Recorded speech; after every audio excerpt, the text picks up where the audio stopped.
ம்.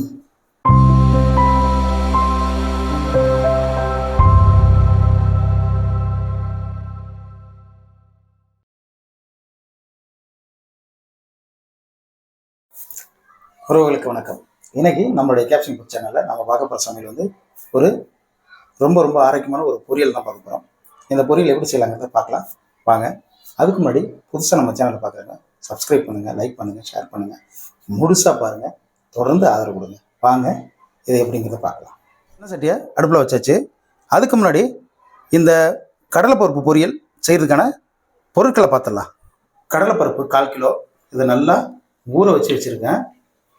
இது கூடவே ஒரு 5-6 கருவேப்பிலை, கொஞ்சமாக புதினா இலை, கொஞ்சமாக மல்லி இலை, இந்த அளவுக்கு இஞ்சி துண்டு, ஒரு சின்ன இஞ்சி துண்டு. இது எல்லாமே நம்ம குறைன்னு மிக்சியில் கொடுத்து அரைச்சிக்க போகிறோம். 3 வெங்காயம் பொடிசா நறுக்கி வச்சுருக்கேன். 2 தக்காளி, அதையும் பொடிசா நறுக்கி வச்சுருக்கேன். 2 பச்சை மிளகாய். இந்த பச்சை மிளகாயும் இந்த கடலைப்பருப்போடு சேர்த்து தான் நம்ம அரைக்க போகிறோம். 5-6 பூண்டு பல். இந்த பூண்டு பல்லையும் நம்ம இந்த கடலைப்பருப்போடு தான் சேர்த்து அரைக்க போகிறோம். 1 ஸ்பூன் குழம்பு மிளகாய்த்தூள், 1/2 ஸ்பூன் சாம்பார் மசாலா தூள். இந்த தூள் இல்லைன்னா நீங்கள் கரம் மசாலாவோ இல்லை சிக்கன் மசாலாவோ பயன்படுத்திங்க. 1/2 ஸ்பூன் சோம்பு, தேவையான அளவுக்கு எண்ணெய். நான் நல்லெண்ணெய் பயன்படுத்துகிறேன், நீங்களும் நல்லெண்ணெயை பயன்படுத்துங்க. இல்லைன்னா தேங்காய் எண்ணெயில் கூட இதை செய்யலாம், நல்லாயிருக்கும். தேவையான அளவுக்கு உப்பு. மறுபடியும் இந்த பொருளை நம்ம ஒரு தடவை பார்த்துடலாம். ஊற வச்ச கடலைப்பருப்பு, மல்லி இலை, பூண்டு, கருவேப்பிலை, பச்சை மிளகாய், புதினா இலை, இஞ்சி, உப்பு, குழம்பு மிளகாய்த்தூள், எண்ணெய், சோம்பு, சாம்பார் தூள், தக்காளி, வெங்காயம். ஊற வச்ச கடலைப்பருப்பு, இந்த கருவேப்பிலை, புதினா, பூண்டு, மல்லி இலை, இஞ்சி துண்டு, பச்சை மிளகாய், இது எல்லாமே ஒன்றா போட்டு நம்ம குறைப்பாக அரைச்சிக்கலாம். எண்ணெய் சட்டி சூடாயிடுச்சு, நம்ம எண்ணெயை ஊற்றிக்கலாம். எண்ணெய் நல்லா சூடாகட்டும். சூடானவுடனே சோம்பு போட்டு தாளிக்க வேண்டியதுதான். இது இந்த பக்கம் இருக்கும்பொழுதே நம்ம இன்னொரு வேலையை ஸ்டார்ட் பண்ணிடுவோம். இந்த கடலைப்பருப்பு அரைச்சோம் இல்லைங்களா, இப்படி தான் வந்து மாவாக வரும். இதை வந்து இட்லி பானையில் வச்சு அவிக்க போகிறோம்.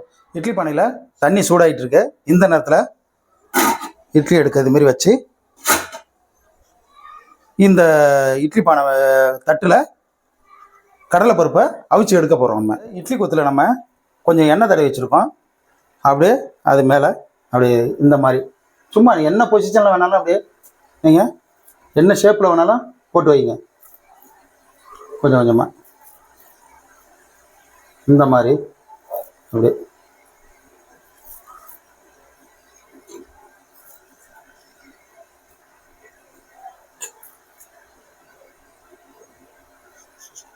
இந்த மாதிரி நம்ம இந்த இட்லி தட்டு முழுக்க வச்சிடணும். சொல்ல மறந்துட்டேன், இதில் உப்பு போட்டுங்க. இப்போ நம்ம மூடி ஒரு 10 நிமிஷம், 10 நிமிஷத்துலேருந்து 5 நிமிஷத்துக்குள்ளே அவிச்சு எடுத்துடலாம். எண்ணெய் நல்லா சூடாயிடுச்சு, நம்ம சோம்பு போட்டுக்கலாம்.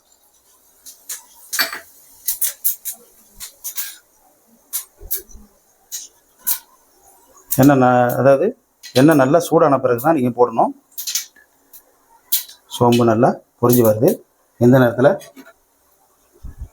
வெங்காயம் போட்டுருங்க.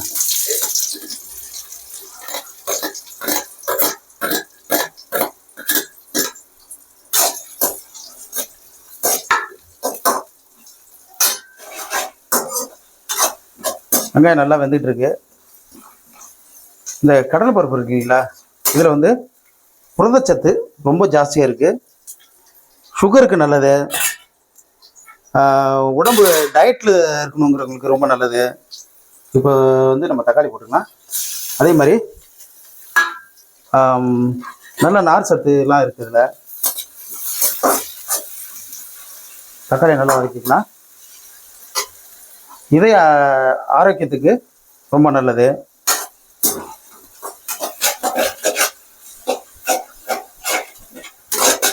தக்காளி நல்லா வெந்துட்டு இருக்கு, நல்லா வேகட்டும். அந்த கடலைப்பருப்பை பற்றி சொல்லிட்டு இருந்தேன் இல்லைங்களா, இதில் வந்து பொட்டாசியம் இருக்குது, தாது சத்து ரொம்ப ஜாஸ்தியாக உள்ளதுங்க. சர்க்கரை வியாதிக்காரங்களுக்கு நல்லது. எடையை வந்து கரெக்டாக வச்சுக்கணுங்கிற டயட்டில் இருக்கிறவங்களுக்கு ரொம்ப ரொம்ப நல்லது. எலும்புக்கும் ரொம்ப நல்லதுங்க இது. தக்காளி வேகட்டும். கொஞ்சம் நம்ம உப்பு போட்டுக்கலாம்.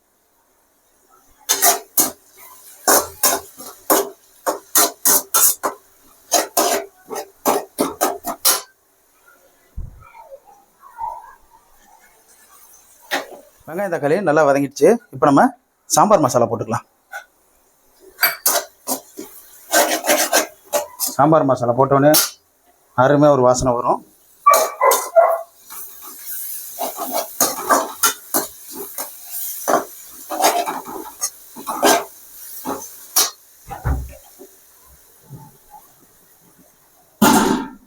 இப்போ குழம்பு மிளகாத்தூள் இருக்குங்களா, அதை போட்டுங்க. அதையும் நல்லா வதக்கிங்க.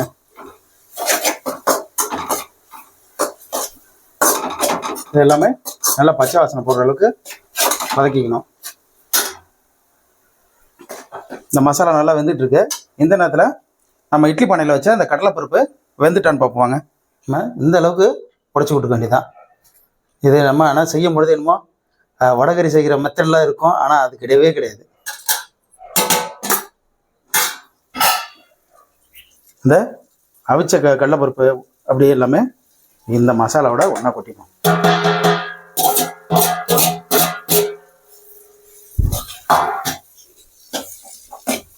ஒன்றா கொட்டி விட்டு நல்லா கலந்துங்க. அதாவது இந்த மசாலாவும் கடலைப்பருப்பு, அவிச்ச கடலைப்பருப்பு அந்த இதுவும் எல்லாம் ஒன்றாகணும். இந்த மசாலாலாம் எல்லாம் நல்லா ஒன்றா கலந்துடுச்சு. இந்த நேரத்தில் நான் ஏற்கனவே சொல்லவே இல்லை, ஒரு 1/4 மூடி தேங்காய் துருவல் இருந்தால் போட்டுங்க. 1/4 மூடி தேங்காய் துருவலை போடும்போது அவ்வளோ சூப்பராக இருக்கும்.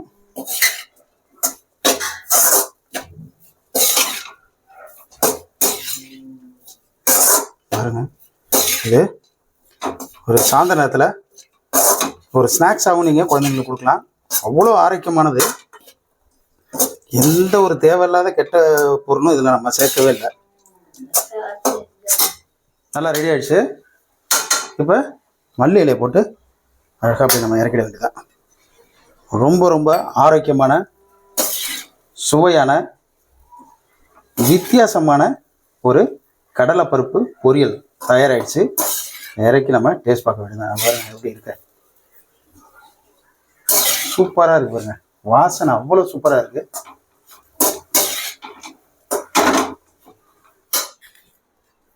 இந்த கடலைப்பருப்பு பொரியலை நம்ம டேஸ்ட் பார்க்கலாம். செம்ம மனங்க, செம்மையா இருக்கு. வாசனை தாங்க அருமையா இருக்குங்க. அந்த சாம்பார் மசாலா வாசனை, கடலைப்பருப்புக்கே உள்ள வாசனை. ஆஹா,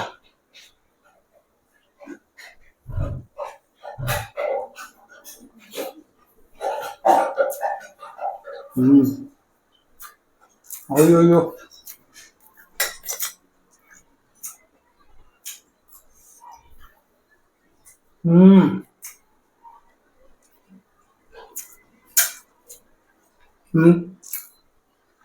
நீங்கள் வெங்காயம் நிறைய போட்டுங்க. அப்போதான் இடையில இந்த வெங்காயத்தோட டேஸ்ட்டு அவ்வளோ சூப்பராக இருக்குது.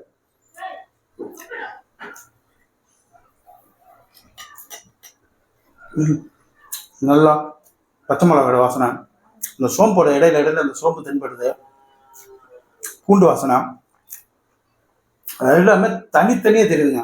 அல்டிமேட்டாக இருக்குங்க. குழந்தைங்களுக்கு ஸ்நாக்ஸை செஞ்சு கொடுக்கும்போதே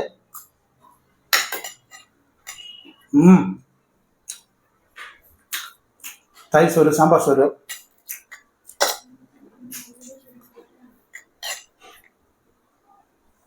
எல்லாத்துக்கும் ரெகலையாக இருக்கும்.